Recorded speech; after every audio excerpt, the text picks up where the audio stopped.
encontró evidencia de unos enterramientos en postura fetal de estos nativos que se enterraban en las cuevas.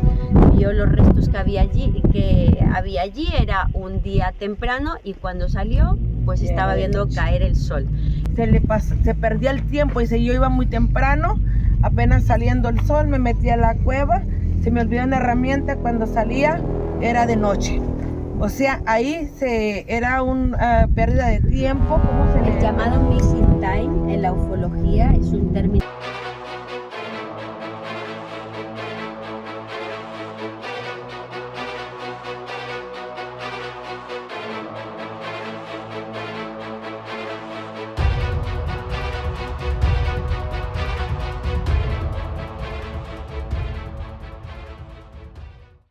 Pues aquí estamos visitando el Cristo del Desierto, así como hay una Virgen del Desierto allá en el estado de Durango, en la ciudad de Gómez Palacio.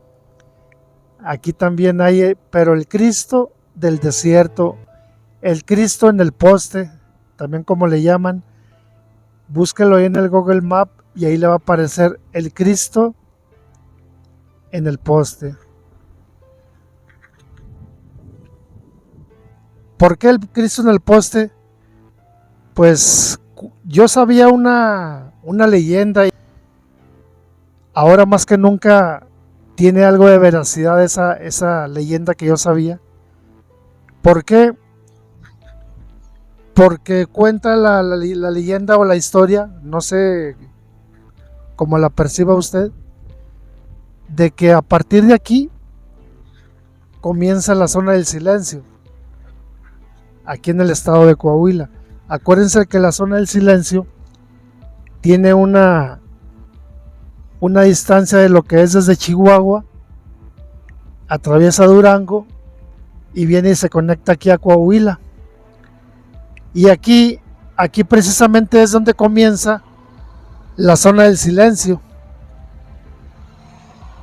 Cuenta la historia que en este tramo es donde comienza toda la historia de lo que es el Cristo del Desierto, porque a partir de aquí cuentan que hay varios portales que se han abierto en el transcurso del tiempo, suscitado por todas las cosas paranormales que pudiese haber aquí en el desierto de Coahuila. Cuentan que, por ejemplo, aquí hay unas cuevas, las cuevas de la zona del silencio, que una de esas cuevas, un habitante, él cuenta su versión, ahí estuve escuchando a la guía, que ese habitante cuenta su versión, que en una ocasión fue a esa cueva, como es un habitante de por aquí que anda y viene y va para todos lados. Dice que en una ocasión se metió a la cueva, que iba a visitarla, y resulta que se le olvidó una herramienta fuera de la cueva, y tuvo que salir de la cueva para ir a recoger la herramienta que se le olvidó afuera. Salió de la cueva y cuando salió ya era de noche, y él había entrado por la mañana, llevaba herramienta de trabajo como pico, pala, algo iba a hacer, y que él llegó por la mañana temprano, y que a raíz de que se le olvidó la herramienta, él salió, y saliendo de la cueva, oh sorpresa, era de noche.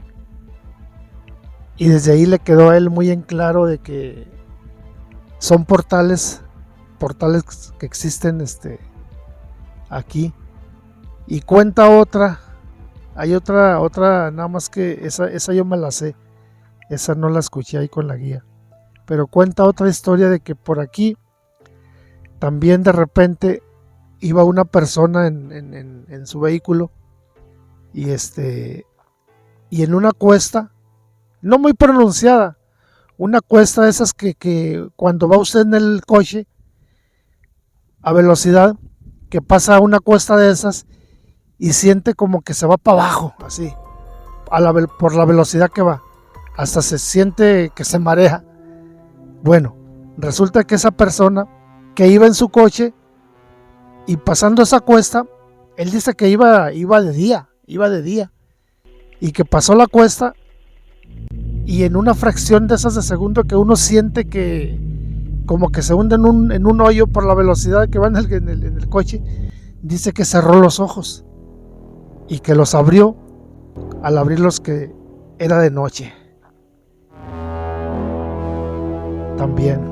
Entonces, ¿qué significa esto? Pues de que este Cristo está puesto aquí con el objetivo de cuidar y ordenar y equilibrar todo el mal que pudiese existir aquí al entrar a la zona del silencio.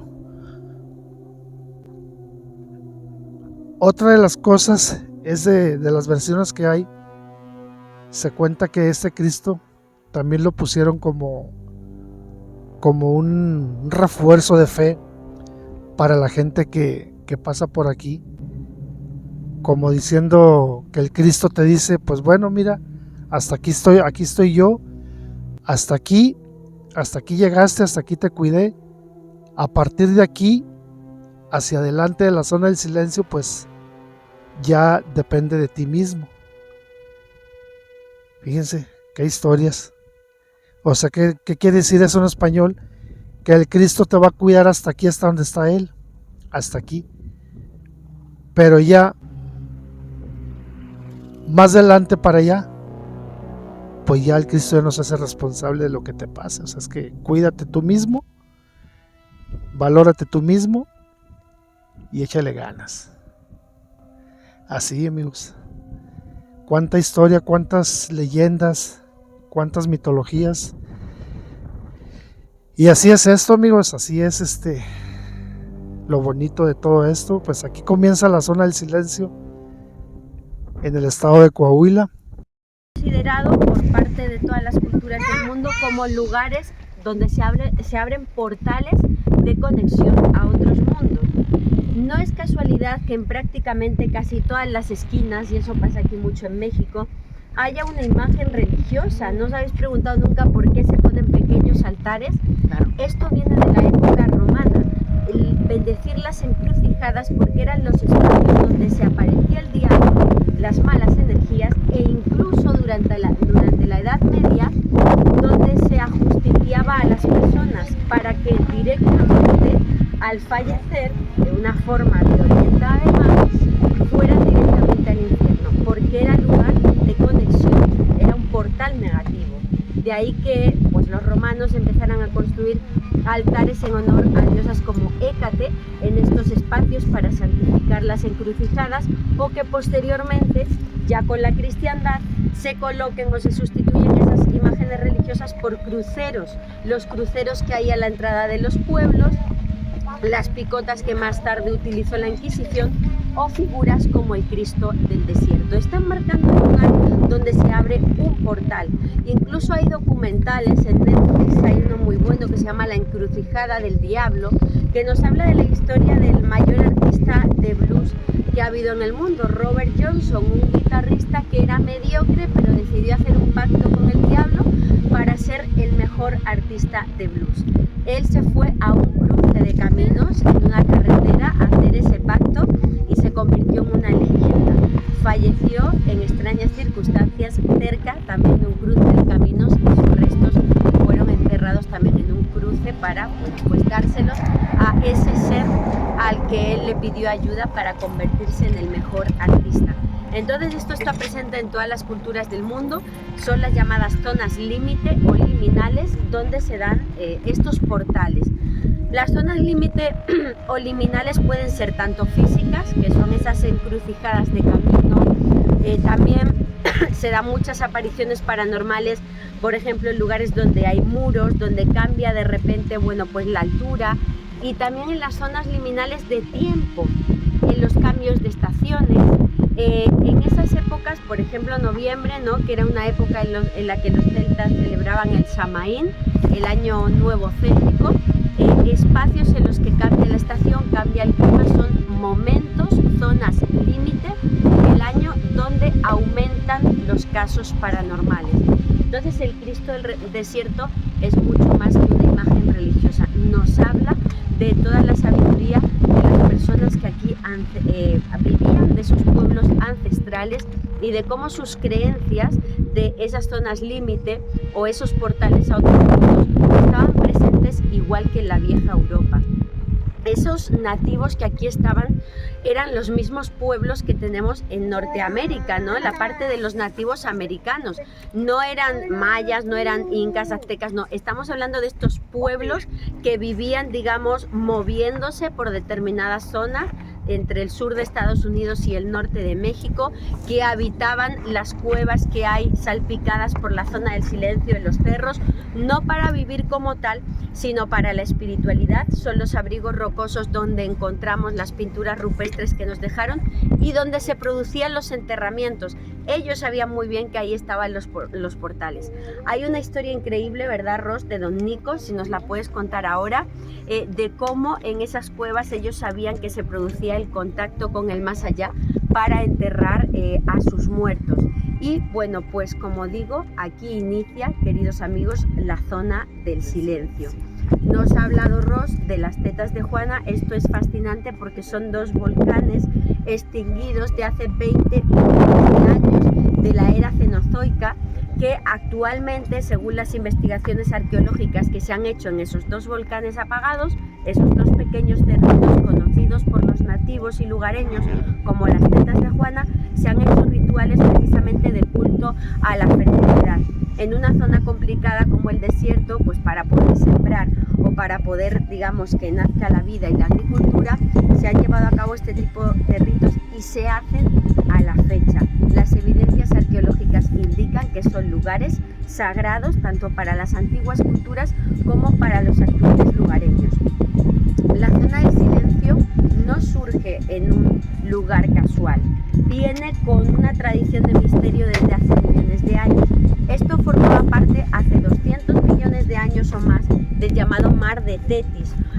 Por eso en la zona del silencio nos encontramos muchos fósiles marinos e incluso cuando vemos las montañas a lo lejos, desde donde vamos a acampar, parecen acantilados de playa. Es que es un paisaje marino de hace más de 200 millones de años. De ahí que tengamos la parte de fósiles marinos, esos acantilados o zonas como las dunas de silicio, donde vamos a acampar, que es de una finísima arena que parece de un lecho marino, y es que eso era precisamente. También es importante señalar que sabemos que Coahuila es una tierra de México donde destaca la vinculación arqueológica con los dinosaurios. Esto también está presente en la zona del silencio, todavía está por investigar. En la llamada zona de meteoritos encontramos, pero así a pie de tierra, sin escarbar, huesos grandes fosilizados que parecen de dinosaurios. Desde luego yo no soy científica, ni sé la especie ni nada, solo digo que hay evidencia y que falta investigación científica. Si os parece, os voy a dejar espacio para que os toméis la fotografía y ahorita más adelante, cuando ya entremos en la zona del silencio, os explico cómo nace, quién le pone el nombre y cuáles son las investigaciones científicas que aquí se ha hecho. Pero me gustaría, Ros, que nos pudieras explicar por qué las cuevas son también portales y ellos lo sabían. La experiencia de Don Nico, por favor. Bueno, aquí uno de los lugareños nos explica, nos platicaba cosas fantásticas de cómo cuando ellos trataban de entender qué era lo que había dentro de cada cueva, le pasaba el tiempo, se perdía el tiempo. Dice, yo iba muy temprano, apenas saliendo el sol, me metía a la cueva, se me olvidó una herramienta, cuando salía era de noche. O sea, ahí era una pérdida de tiempo. ¿Cómo se le El llamado missing time en la ufología es un término que acuña el investigador estadounidense Pat Hopkins. El missing time o tiempo perdido es un desajuste espaciotemporal que se produce en determinados encuentros cercanos donde el testigo percibe que han pasado unos minutos y al salir de la experiencia se da cuenta que han pasado horas o incluso, según leyendas medievales, décadas o siglos, ¿no? Os podría contar historias como la de San Eros de Armenteira, San Virila, hay muchas historias de ese tipo y esto se da en las cuevas de la zona del silencio. En concreto, Don Nico, que es una persona que vais a conocer este fin de semana, estaba investigando en esas cuevas, encontró evidencia de unos enterramientos en postura fetal de estos nativos que se enterraban en las cuevas, vio los restos que había allí, era un día temprano y cuando salió pues estaba viendo caer el sol. Estaba prácticamente de noche y es una experiencia que no olvida y repito, es un missing time, así lo conocemos en la ufología como tiempo perdido. Para que os deis cuenta que a la fecha se siguen dando estas experiencias que nos demuestran que este Cristo está marcando esa anomalía temporal, ese portal que se abre en la zona del silencio, ¿vale? Muchísimas gracias y aprovechas para tomaros la foto. Pero tú también. Disculpe, este viene siendo un campamento, ¿de dónde parte? Esto es pues de diferentes partes, algunos de la Ciudad de México, otros de Estados Unidos. Ah, okay. Sí. Pero ¿de dónde parte el camión? ¿De dónde De Torreón. ¿Torreón? Sí. Ahí puede uno contratar el tour a la zona del silencio, que lo hace la empresa turística Bolívolo. La responsable es la que tiene la playera naranja, Rocío Alvarado. Okay. Sí. ¿Y esta es su página? Sí, Insólita Experiencia es el medio de comunicación, Johanan Díaz es el canal de YouTube y la empresa es Bolívolo, que es quien organiza estos tours de forma segura, con guías locales, con ¿Y ella transporte. tiene las oficinas aquí en Torreón? No, las tenemos en la Ciudad de México, pero okay. Toda la logística y todo el viaje inicia desde Torreón para esta ruta, que es la de la zona del silencio. Tenemos otras internacionales y nacionales, pero esta pues inicia en Torreón. Pero okay. todo lo tendría que hablar con ella, con la playera Muchas naranja. gracias. Mucho gusto, Sí. muchas gracias.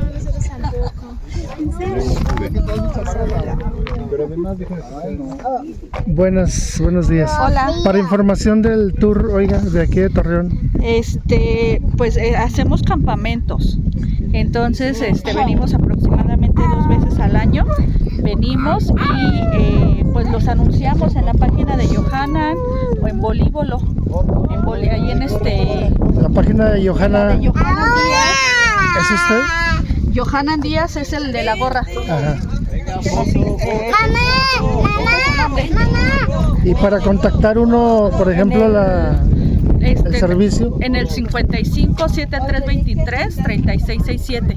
Ok, porque mucha gente lo va a ver, nosotros somos de aquí de Torreón y Perfecto. no sabíamos, ¿verdad? Sí, no, nosotros los organizamos, pero ahí en ese teléfono, en el WhatsApp, ahí nos escriben y pues ya ahí les vamos dando información de los campamentos, cuando los hacemos, siempre los hacemos así en grupos. ¿Y el campamento cuántos días dura? Por lo regular lo hacemos de 2 noches. 2 noches. En esta ocasión lo vamos a hacer de 1 noche, pero por lo regular es de 2 noches. ¿Costos?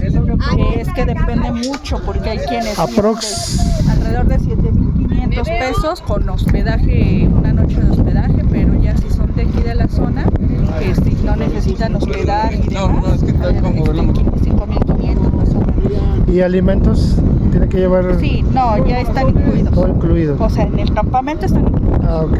Sí. Bueno, pues muchas gracias y ahí estamos contactando. Claro que sí. El video, el documental que aquí encontramos, amigos, porque venimos a la aventura, venimos a darle y ahí no olviden dejarme su like, cuídense mucho y nos vemos hasta el próximo video.